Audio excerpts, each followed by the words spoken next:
Its members claim the right to bear arms is at the very heart of freedom and democracy.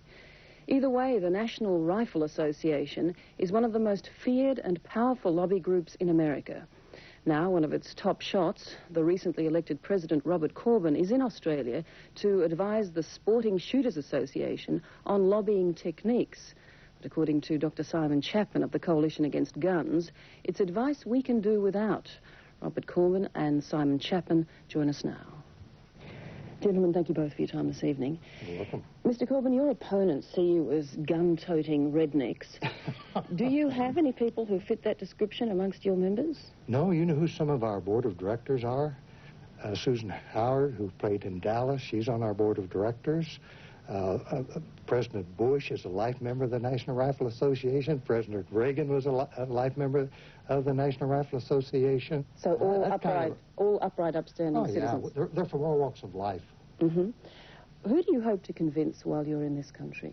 Nobody. I just came over here at the invitation of the Sports Shooting Association here. They came over and wanted to know how we operate. We're pretty powerful in the United States. Would you like to see a reflection of U.S. gun laws in this country? That would be up to the Australians. I'm not over here to try to tell you what to do or what not to do. That's not my place. I wouldn't appreciate your coming to the United States and doing it to us. But the point I'm trying to make is mankind, since they've been on this earth, have protected themselves, the right of self-defense. And there seems to be an effort today all over the free world to tell people you can't protect yourself anymore. For women to be raped, lay down and be raped. If you're going to be robbed, give them your money. Well, we don't believe that. We think that people have a right to defend themselves when their life, their family's life, or their friend's life are being threatened. And one of the ways of protecting yourself is with a gun. All right, well, Dr. Chapman, Mr. Corbin is the head of a legitimate lobby group in the United States. Why shouldn't we hear his message? Let's be clear about Mr. Corbin. He comes across as a pretty nice fellow, very reasonable and so forth. But if you look at what the sort of policies Mr. Corbin's organisation are trying to get through the Congress in the United States, we're looking at things like cop killer bullets. These are bullets which will penetrate armour. We're talking about guns made of plastic which can get through airport security systems. We're talking about machine gun ownership for citizens. And we're talking at the end of the day about the mayhem that we know that goes on in the United States. They've got 14 times our population, 50 times the number of gun deaths, and 180 times the number of gun homicides.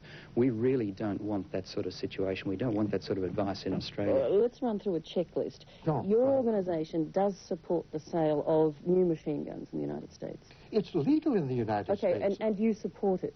Sure we support it, because there hasn't been one abuse of over 230,000 people who've gotten a license to purchase an automatic weapon who have misused it. There may be one police officer who may have. BATF tells us they're not sure about it. It's the availability of those guns which is the problem. We don't have machine guns in this country. But Mr. Corbin's organisation and the people who brought him out would like to see that sort of stuff happening here. They would like to see the community armed so that we can turn our homes into fortresses, that we can shoot back, take the role away from the police, and this sort of the typical liberal anti-gun philosophy from this. Any doctor professes to be knowledgeable.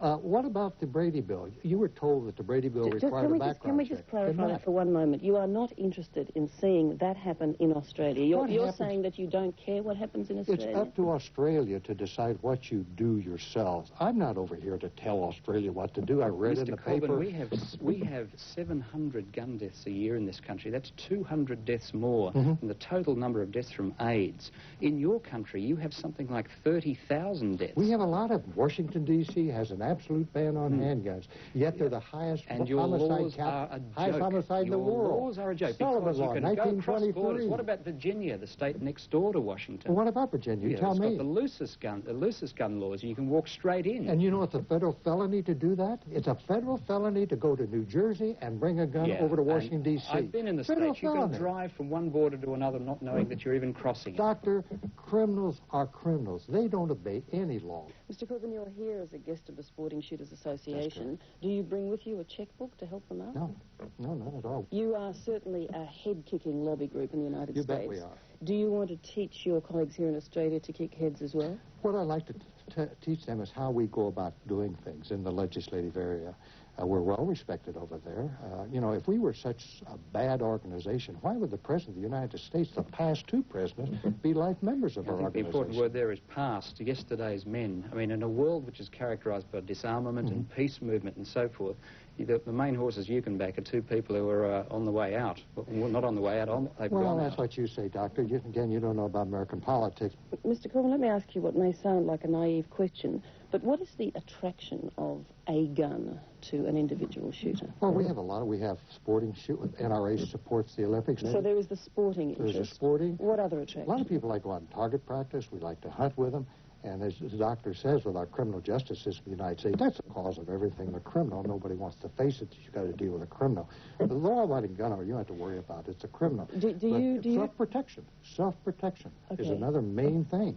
And self-protection is a nonsense. I mean, why don't you go after the criminal who's misusing the guns and committing crimes with the gun? It's why not don't you deal with them? Situation. Yes, it is. Most of the people who commit murders and mayhem with guns have no criminal record, and you know that. The free world stayed free because the people had guns. We became a country in the United States because the colonists had guns. It's 1992. Well, then, Doctor, let's do away with the First Amendment, freedom of the press, if that's what you want. Let's do away with this First Amendment talks about freedom of religion in my country. You can't have it both ways. Okay, gentlemen, we really will have to leave it there. I thank you both for your time. You're quite welcome. Thank you for having me.